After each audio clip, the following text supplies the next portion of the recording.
Eu tô aqui toda descabelada, trabalhando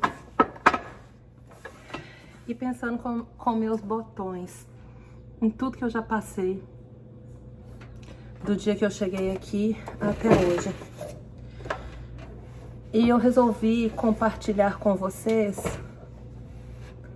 fatos da minha vida que eu nunca compartilhei nas redes sociais.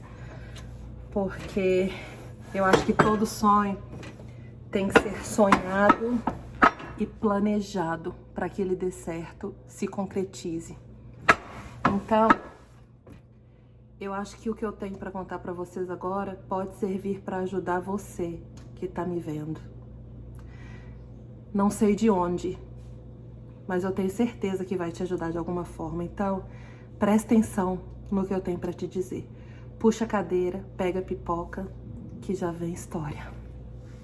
Mas antes, eu vou me apresentar para você. Se você caiu de paraquedas aqui nesse canal e não tá entendendo nada, e você se pergunta, quem é você? Eu vou te dizer, Marina. E se você me perguntar, Marina quem? Eu vou responder para você, Marina na América. Pois bem, agora que você já se apresentou novamente, Marina, o que você traz pra gente no vídeo de hoje? Hoje o vídeo é para falar sobre um assunto muito sério, gente. Eu vou contar para vocês nesse vídeo aqui algo que eu nunca contei. Quem me conhece de perto sabe da história, mas a maioria de vocês não faz a mínima ideia de tudo que eu já passei aqui. Esse vídeo é informativo e eu convido você a ficar até o final para você entender do que eu estou falando. Então deixa eu começar do início, né, gente? O motivo que me trouxe para os Estados Unidos. Como foi que eu cheguei aqui? Eu podia dizer para vocês que eu sempre tive o sonho de vir para cá. Eu podia também dizer para vocês que aconteceu, era destino, né? Realmente era destino estar aqui. Eu podia inventar um monte de frase bonita para falar para vocês por que eu caí de paraquedas aqui nos Estados Unidos. Mas não seria coerente. A época que eu vim pra cá, eu sofria de uma síndrome. Sim, isso muita gente não sabe. Eu tava nos meus 20 e poucos anos e eu sofria de uma síndrome que, assim, ela não é muito bem estudada. O nome dessa síndrome é priquito pegando fogo. Sim, priquito pegando fogo. Naquela época, eu só pensava naquilo o tempo inteiro. E aí eu conheci o meu boy magia pela internet, ele morava aqui nos Estados Unidos e pimba, eu vim priquitar aqui. Naquela época não existia a maquininha do Xerecard, então eu não posso dizer que eu passei o Xerecard. É verdade. E só de me lembrar, eu fico arrepiada. Periquitite aguda. Quando... entendedores entenderão. Você entendeu aí, não entendeu? Pois é. E era crônica. A minha síndrome era crônica naquela época. Misericórdia, eu acabei de lembrar que o meu pai assiste todos os meus vídeos. Onde que apaga a parte da síndrome? Meu Deus! Falando sério agora, gente. Pai, não assista esse vídeo.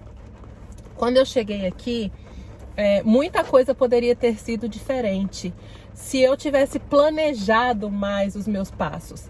A síndrome aí é brincadeira. Ou não.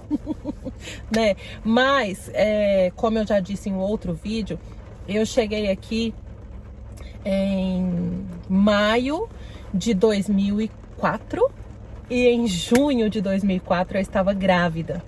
Sim, talvez a síndrome realmente existisse. Mas voltando a falar sério com vocês. Tô tentando falar sério, gente.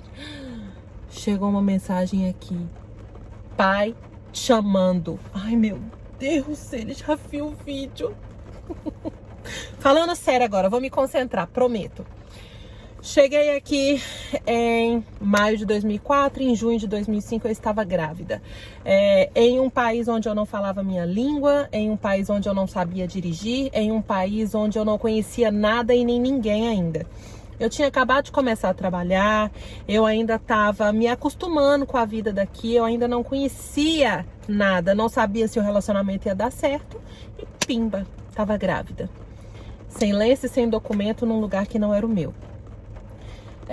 A gente aprende muito com as situações da vida, né? A gente leva muito e muita gente cresce quando leva na tarraqueta. Muita gente desiste. Eu cresci, graças a Deus. Poderia ter sido diferente se eu tivesse me programado melhor. As consequências vieram. Tudo que você faz sem planejamento traz uma consequência, isso é fato, não é mesmo? Pois bem, por eu não saber falar a língua, eu me vi 100% dependente de outras pessoas, uma vez que eu estava grávida, e eu tinha que fazer um pré-natal. Mas esse foi o menor dos problemas. Foi o menor dos problemas. Em determinada situação eu tive que parar de trabalhar. E aí as despesas ficaram todas por conta do meu marido. E as despesas aqui, ao contrário do que muita gente pensa, não são baratas. O poder de compra aqui é muito alto, mas viver aqui é muito caro. Sim, ao contrário do que muita gente pensa, a gente ganha em dólar, mas gasta em dólar, né? Eu não ganho em dólar e gasto em real. Pois bem, parei de trabalhar, tive meu filho e as despesas ficaram todas por conta do meu marido.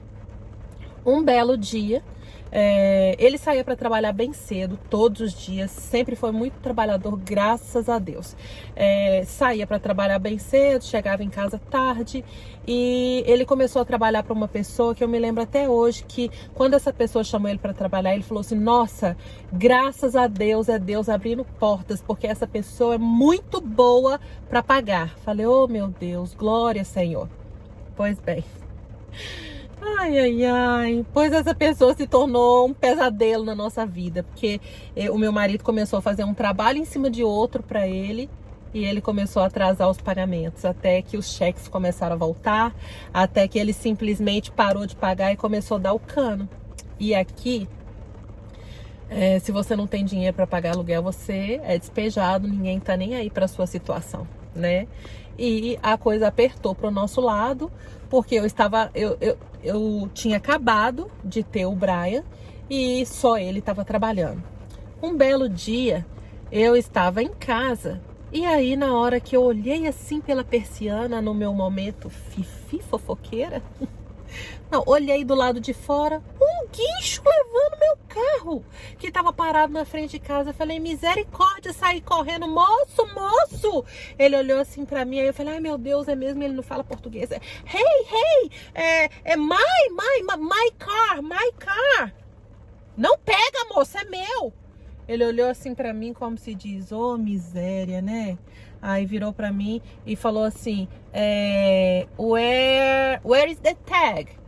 Eu entendi que ele queria saber cadê a placa do carro, porque meu marido tinha acabado de fazer um negócio com uma outra pessoa e tinha pegado um carro como pagamento, um carro baratinho, e esse carro ainda estava sem placa. E é proibido estacionar um carro sem placa em qualquer lugar aqui.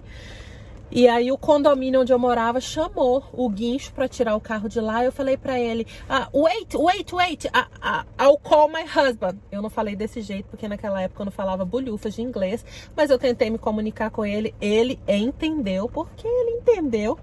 E aí ele tirou uma onda pra cima de mim, ele olhou pra mim, deu uma risadinha, como se diz: ô dó, não me faz perder tempo, menina. Aí falou assim, ele falou comigo: ok, call your husband and then ask him to call me, because time is money, I will not wait here. Isso aqui é só pra mostrar pra vocês que tomando eu aprendi a falar inglês também, mas isso aí é só pra outro vídeo. Pois bem, ele me falou que era pra eu ligar pro meu marido e pedir pro meu marido ligar pra ele naquele número do cartão que ele tava me dando, porque tempo é dinheiro e ele não ia esperar de jeito nenhum. E saiu levando meu carro. Eu fiquei passada, falei: meu Deus do céu, o homem levou meu carro na minha cara.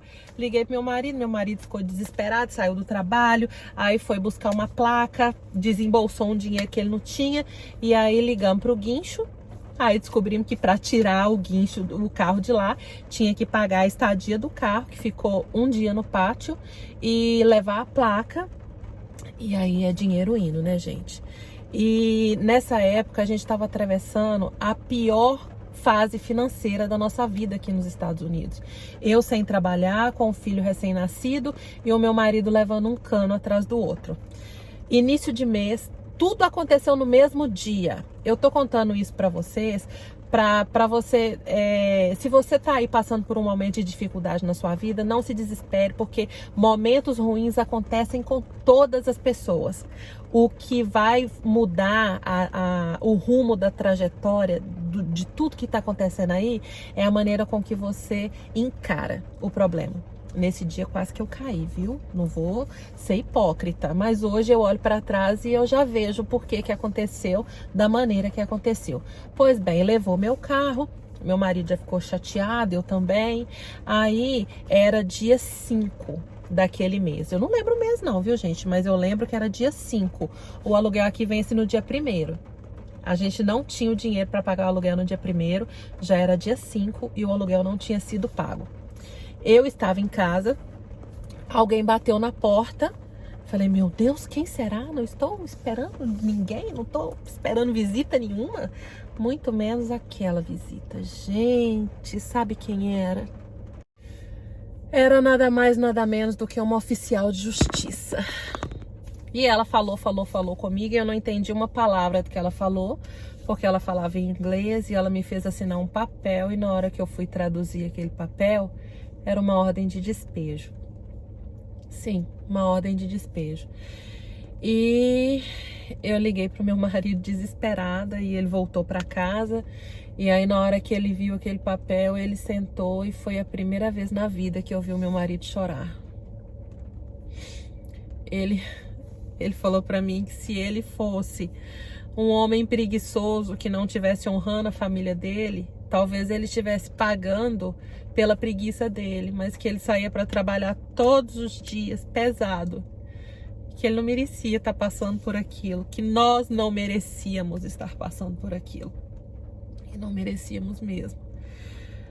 E na carta de despejo dizia que eu tinha 48 horas para efetuar o pagamento do aluguel, mais 10% do valor do aluguel de multa por dia atrasado, ou seja, era o aluguel mais os 50% do valor do aluguel, porque já tinham 5 dias, e mais as custas da ordem de despejo que eles mandaram para a corte, que era $250, ou seja, tivemos que arrumar em menos de 24 horas quase o valor de 2 aluguéis. A gente não tinha o valor de 1 para pagar.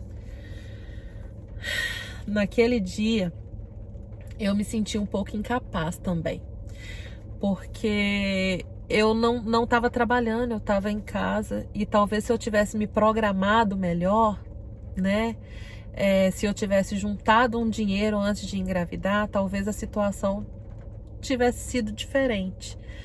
Mas também, se eu tivesse esperado para engravidar, talvez hoje eu não tivesse meu filho, que é uma das joias da minha vida. Nós conseguimos sair dessa situação. E foi a única vez que nós passamos perrengue aqui? Foi não. Essa foi uma de muitas. Eu já fiquei sem energia elétrica, porque eu não tive o dinheiro de pagar. Eu já fiquei sem televisão, porque eu não tinha o dinheiro para pagar a televisão. Aqui não tem canal aberto, é tudo pago. Eu já fui no supermercado para comprar o básico para casa, porque não tinha mais nada e o dinheiro não deu, eu tive que deixar coisa para trás, estando nos Estados Unidos, ganhando em dólar. O que eu tenho para dizer para você que está me assistindo agora é que qualquer que seja a situação que você estiver passando agora, ela não é para sempre. Ela não é para sempre. Hoje você pode não entender o que está acontecendo, mas lá na frente você vai olhar para trás e vai sentir orgulho da sua trajetória, igual eu sinto orgulho da minha trajetória. O conselho que eu tenho para te dar hoje é para que você se programe da melhor maneira possível, quando for possível. Mas que se um imprevisto acontecer, que você seja sábio para não desistir. Para que você seja guerreiro para enfrentar as lutas que vão ser constantes e vão doer. Para você saber que você vai pensar que não vai dar conta, mas que lá na frente, assim como eu, você vai olhar para trás e vai agradecer pela dificuldade que você passou. Porque nesses momentos é que Deus está trabalhando em você. É quando você está fraco que você fica forte. É um prazer ter vocês aqui comigo sempre, acompanhando as minhas loucuras, escutando as minhas histórias, rindo quando vocês acham que eu tô falando sério, eu tô brincando. E por falar em brincadeira, primeiro, já se inscreve aqui no meu canal se você não for inscrito, já ative as notificações do sininho, já deixa um comentário aqui embaixo, conta pra mim se você sofre de alguma das síndromes que eu já sofri alguma vez, e se você tá preocupado em saber se eu já me curei da síndrome que eu sentia quando eu vim pra cá, né? Sim, eu já me curei, eu tinha 20 e poucos, né? Agora já tô com 40. Quando foi que eu me curei também não sei, porque o tempo vai passando e quando a gente vê já foi, né? Hoje eu sofro de uma outra síndrome. A síndrome da minha cabeça tá doendo, amor. É um prazer ter vocês aqui comigo sempre. Muito obrigada por estarem aqui de novo.